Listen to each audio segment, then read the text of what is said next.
Good afternoon. This is Debbie Royce, Corporate Secretary for the Convention Center Development Corporation. I'd like to welcome everyone to this meeting. Before we formally begin, I would ask everyone that you please mute your lines unless you are speaking.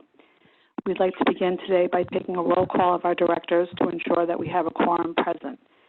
When I call your name, if you're on the line, please be sure to say present. Henry Silverman. Present. Michael Carey. Present. Adam Schuman. Present.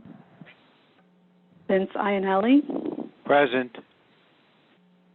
George Little. Present.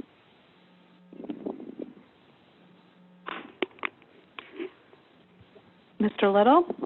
Yes, present. Thank you. Mr. Perlman. Present. And Mr. Sunis. Hi, good afternoon, everyone. Good afternoon. Okay, thank you very much, Chairman Silverman. We have a quorum present, and you can begin. Good afternoon. I will now call to order the meeting of the directors of the New York Convention Center Development Corporation for Wednesday, June 24th, 2020. Before we get started, I will ask that everyone please mute their phone until you are ready to speak. Also, for the record, I will ask that anyone wishing to speak, please be sure to state your name before you begin. I'd like to note for the record that due to the public health concerns and as authorized by an executive order of the governor, this meeting will be conducted by teleconference. I will also note for the record that the public was given the opportunity to comment on today's agenda by submitting their written comments by 5:30 p.m. yesterday. I'd like to say for the record that no comments were received from the public. The directors have received the relevant written materials in advance of today's meeting and are free to ask questions at any time. Before we begin with the substantive portion of the meeting, I would like to ask the directors whether anyone has any potential conflict of interest with respect to any of today's agenda items. If so, I'd ask you to please make an appropriate disclosure on the record at this time. We will then be sure that you may record yourself or may recuse yourself from any discussion or vote with regard to such item. Hearing no conflicts for the record, I will now ask Robin Stout This is Adam Schuman. Mention the matter that needs to be voted upon. Robin? This is Adam Schuman. Just for the record, I will be recusing myself from voting on the resolution before the board today. Okay, Thanks so much for noting that, Mr. Schuman.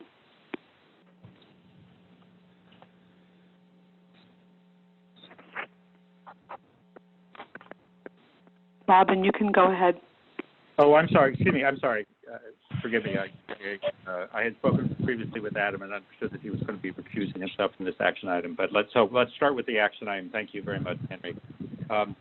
The only action item at this meeting before you today is an authorization to amend a contract with Javits 2 Architecture, LLC.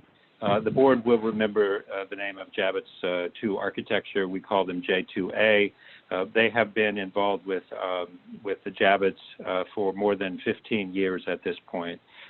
They were hired initially back in 2005 to assist with what was then going to be both the renovation and an expansion project. They planned for that. That never got off the ground.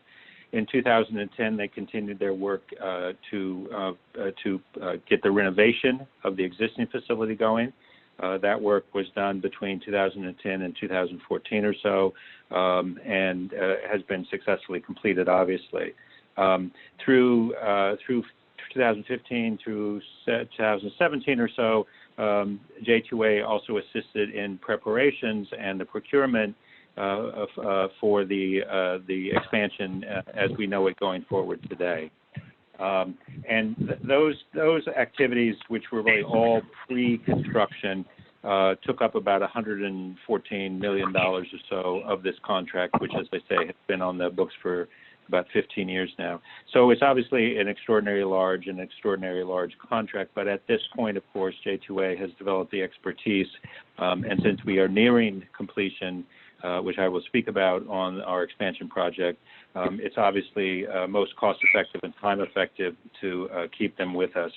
The tasks that they are pursuing are beginning to dwindle. They've been very helpful, of course, in overseeing the transformer building, which they designed, and they continue to review the construction as it goes forward.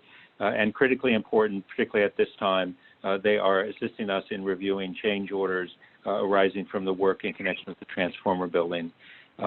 Also separately, because they did the indicative design, which was part of the procurement for the eventual Lindley's Turner joint venture selection, they are intimately familiar with the expansion as well, and will be doing similar kinds of work for CCDC in connection with the expansion as well. That is, looking at what it is that the public wanted in terms of the program requirements, and making sure that the Lindley's Turner team is building to those requirements.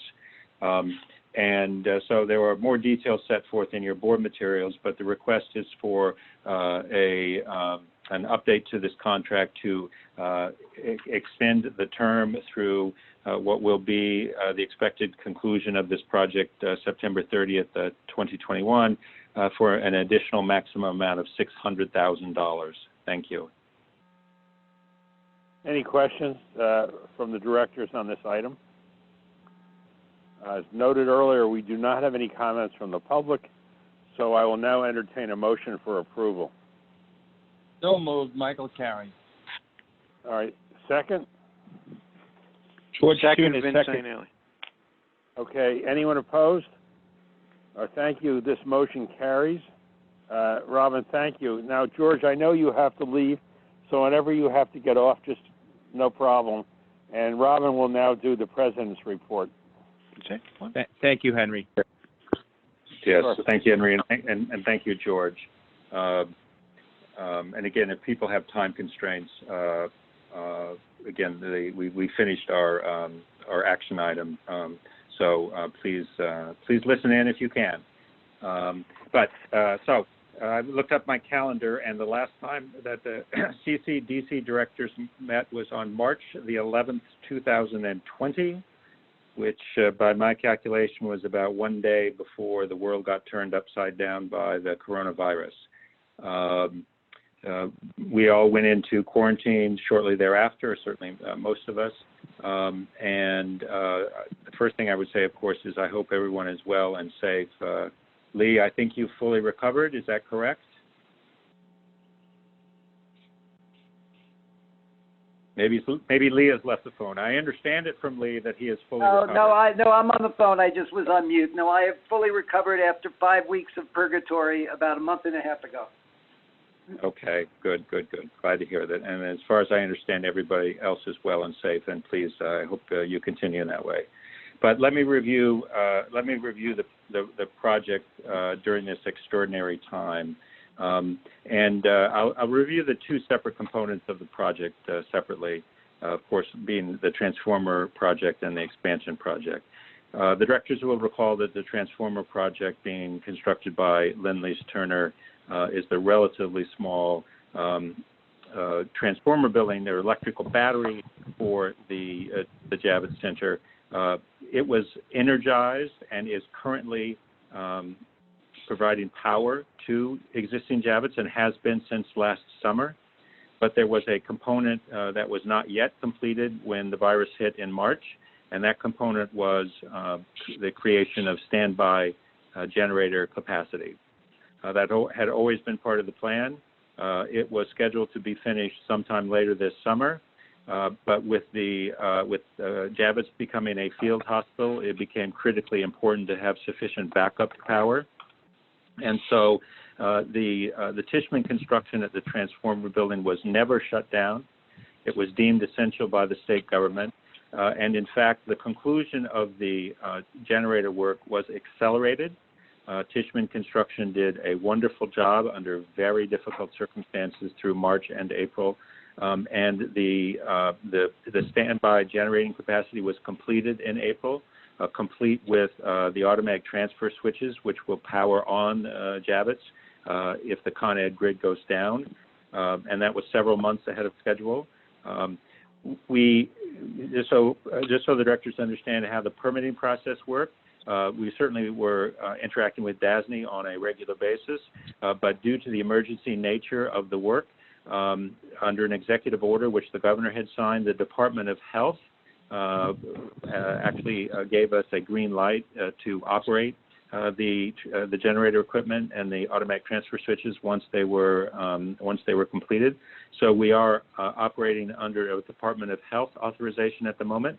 But now that the bulk of the project has been completed, we are working hand in glove with DASNY, sort of crossing the T's and dotting the I's in terms of final completion, so that DASNY can grant us the expected, what DASNY calls a TAO, which is equivalent to a certificate of occupancy, and we are expecting that certificate of occupancy for the transformer building from DASNY in the next few weeks.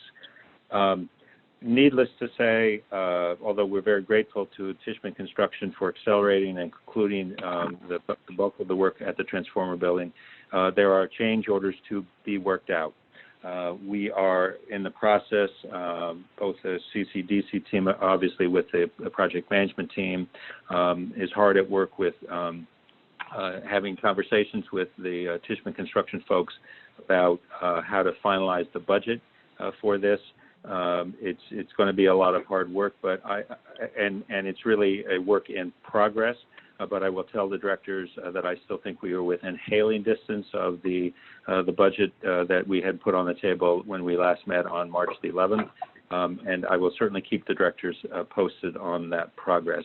I believe we can finish the transformer building within the budget that has been allocated for it. With that, let me stop for one moment and ask if there are questions about the transformer project itself.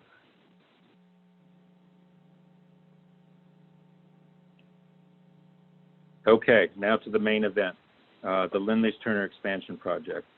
The Lindley's-Turner expansion project was directed by the state government and CCDC to shut down at the end of March.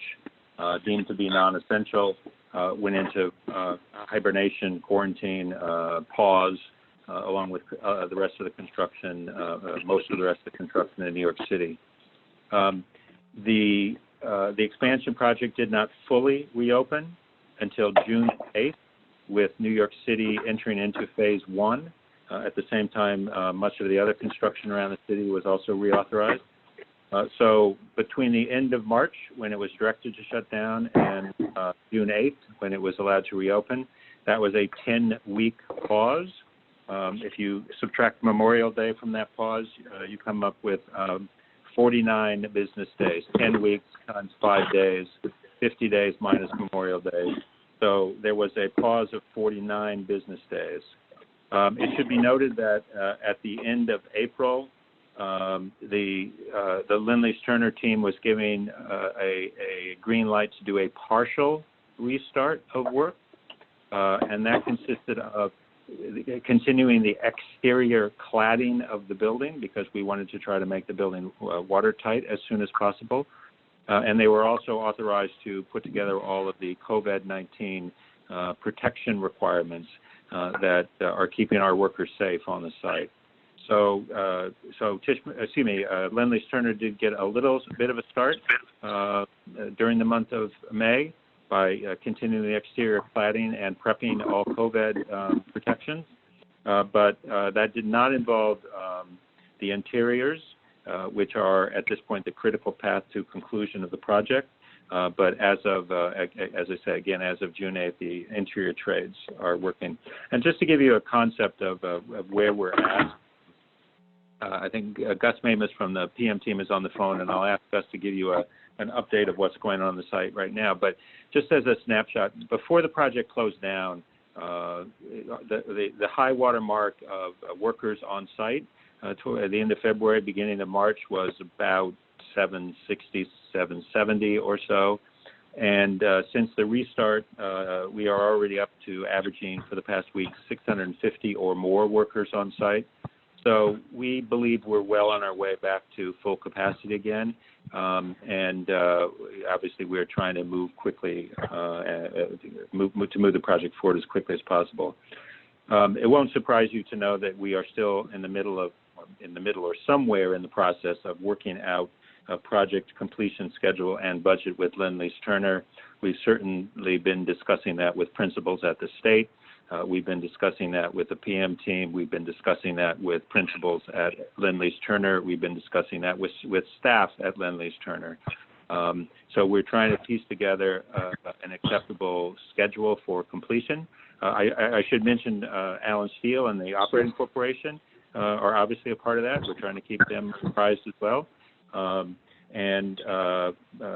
all of those parties together are trying to piece together an acceptable schedule with an acceptable budget. That is very much a work in progress at the moment, and I will keep the directors posted on that progress. But let me assure you that a lot of heavy lifting is going on right now to figure out how to make a successful conclusion to the project. So with that, before I would turn it over to Gus to discuss what's currently going on the site in terms of day-to-day construction. But before I do that, then, any particular questions from the directors about the expansion project pre, during, and post-pause?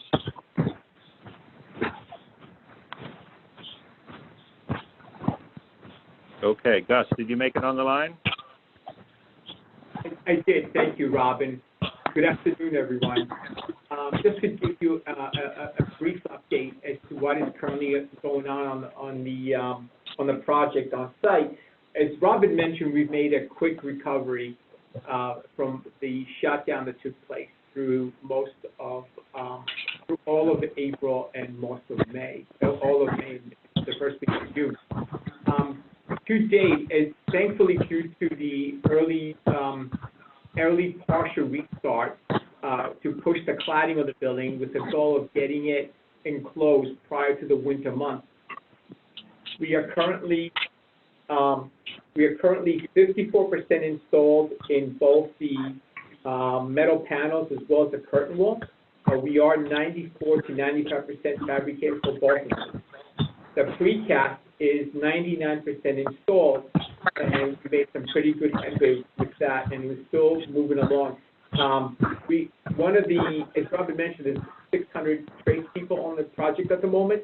A good chunk of that are the trades pushing for the enclosure of the building, including the atrium, which is a critical component which is the key component to the critical path schedule, because it's the point of entry, and also is the area where all the vertical transportation, escalators and elevators are located.